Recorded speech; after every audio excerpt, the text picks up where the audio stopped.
Welcome back to part 2 of continuous probability distributions. We're going to pick up where we left off with another example of continuous probability distributions. This one again using the normal curve. So let's start by sketching our normal curve here, right? So female adult heights in North America are approximately normal with a mean of 65 inches and a standard deviation of 3.5 inches. What's the probability that a North American woman has a height which exceeds 69.9 inches? So they've already told us that the mean is 65 inches and a standard deviation of 3.5. We are looking for the probability that the height exceeds, so is greater than 69.9. Okay, so where on our chart does this fall? 65 is in the center. That's a little bit to the right here. So maybe right about here. Now, exceeds means greater than. So we're going to shade on the right side of our line that we just drew. First step, like we did before, once we have our picture set up, is to go ahead and find the z-score. Z equals 69.9, that's our x, minus 65, divided by 3.5. Again, we complete the numerator first and then divide by 3.5, and that gives us a z-score of 1.40. Again, we're using 0 here as a placeholder because if something divides unevenly, we still need two numbers in order to get our area under the curve. Well, if we go and look at our chart, we're on the positive side right now. We go down to 1.4 over to 0. This gives us an area of 0.9192. Now, unlike the example before, you'll notice that the picture's telling us the area in this chart is on the left, but we're looking for the area on the right. So what we've actually found right now is that this piece is 0.9192. However, all probability distributions have to add up to 1 for 100%. So if this entire thing adds up to 1, we can use the complement rule to find the missing piece. So the complement rule says take 1 and subtract what you know, which gives us 0.0808. Anytime you're trying to find the area to the right of that x value that you started with, areas to the right, we always subtract from 1. In other words, we always use that complement rule to get us the area above that number. Now, the third case that we're going to see is if you're looking for the area between. So consider this example here. Self-employed Americans work an average of 44.6 hours a week with a standard deviation of 14.4. What is the probability that they work between 34.2 and 80 hours a week? Well, let's see. In the center, this is approximately 44.6. And then we have 34 somewhere over here, 0.2, and 80. Unlike before, since we're looking for the area between both of them, this adds a little bit of extra work to what we have to do, but it's really nothing different than what we've done so far. Now that we have two x values, how can we write this actually? How can we write this as a probability? This is the probability that we're bounded by 34.2 and bounded on the other side by 80. Well, what I'm going to do is try and color code this here. Let me start by calling this on the left, let's call this x1. And on the right side, we're going to call this x2. If you have two different x values, that also means we're going to have to find two different z-scores and two different areas. Well, z1 equals 34.2 minus 44.6 divided by 14.4, and that gives us negative 0.72. If we look this up on the chart, that's going to give us, we're looking negative 0.7 over to 2, 2358. So this area we said was 0.2358. So area 1. Now, so far what we've found is that this piece right here is 0.2358. Okay. Go ahead and repeat that process for the second z-score. Z2 is 80 minus 44.6 divided by 14.4, which gives us 2.47. And that area, if we look it up, 2.47, 0.9932.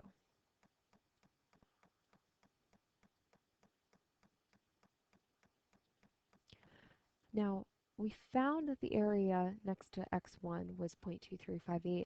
What we're also saying is that the area to the left of x2 is 0.9932. Anytime you're looking for the probability between two values, you always take the bigger one and subtract the lower one. So we're going to take 0.9932 minus 0.2358, and that gives us 0.7574. So what is the probability that someone in the US who's self-employed works between those two amounts? 0.7574. I want to touch back upon why are we subtracting here? What's the significance of that? The significance of the subtraction is that you're double counting, much like we talk about mutually exclusive with our intro to probability. You were double counting everything here from x1 to the left because we've considered it with the blue and we've also considered it with the green. We're not looking for this blue piece. We want to get rid of it, right? So we get rid of it. Think of it like you have, let's say you buy a whole watermelon and then there's one tiny spot on it that is a little banged up, so you don't want to eat that. Instead of throwing away the entire thing, you're just going to cut out the piece which is no good. So for us, we're getting rid of the tail piece here because that is not what we were looking for. We were looking for just the center piece. And by subtracting, it gets rid of it for us. Another thing that we're going to wrap up the first half of the not the uniform distribution, the continuous probability distribution, specifically the normal curve, is the working backwards component. Unlike before, if we're not given, let's say, an x value or what have you, we can work backwards to find cutoff scores. Let me explain what that means. So they're telling us here DSTP scores are normally distributed. As soon as we see normal distribution, that means that we're good to go. We can use z-scores and all that good stuff. In 2008, the mean score on the math portion for 8th graders was a 506. That means that mu equals 506, and our standard deviation was 44 points. What score is needed to be in the 90th percentile? Well, they said it was a they said it was a continuous distribution. And this works, we said way back when, that the whole thing adds up to 1. So the left half has to be 50, the right half has to be 50. If the whole thing adds up to 100%, where would 90% fall? We're going from low to high. So 90% is pretty close to the right tail here. So that means that the area to the left all adds up to 90%, 0.9. Again, unlike before, they're not telling us what the x value is. We're not looking for a probability here. We're trying to figure out what score is going to be the cutoff point. So what's the score of someone who's in the 90th percentile? Well, this right here, when we have that area to the left, we said that's a probability, that's an area right here. So go in your chart and look for the closest thing you can to 0.9, exactly to 0.9. So let's see, we kind of move our way around. 0.9015, 0.8997. Which of those would be closer? Well, this one is only 3 units away, whereas the next one over is 15 units away. So what we do is take this value, 0.8997, and what's the z-score that gives us that amount? Well, if we go back here, that's telling us that that's 1.28. So the z-score is 1.28. Now, if we know the z-score, it's a straight algebra problem. 1.28 equals x is what we're looking for, x is the cutoff score, minus the mean divided by the standard deviation. Multiply both sides by 44 to get x by itself. We have here, let's see, we calculate that, that gives us 56.32 equals x minus 506, and then add the 506 over, we get x equals 562.32. So in the context of this problem, a student would need to score a 562.32 on the DSTP in order to be in the 90th percentile.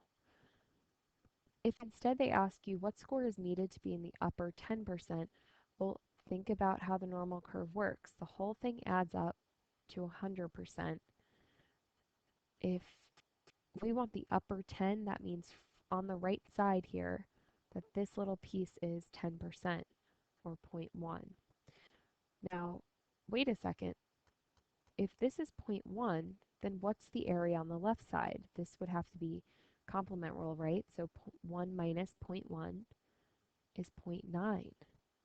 But we already calculated this value. If you already calculated it, there's no reason to reinvent the wheel. We already have the answer for this, and this one is the same for both problems.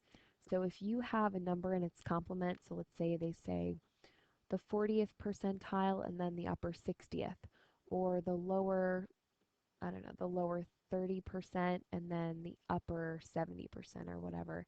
Anything like that, once you have one of them, you have the answer. So you don't have to, again, reinvent the wheel.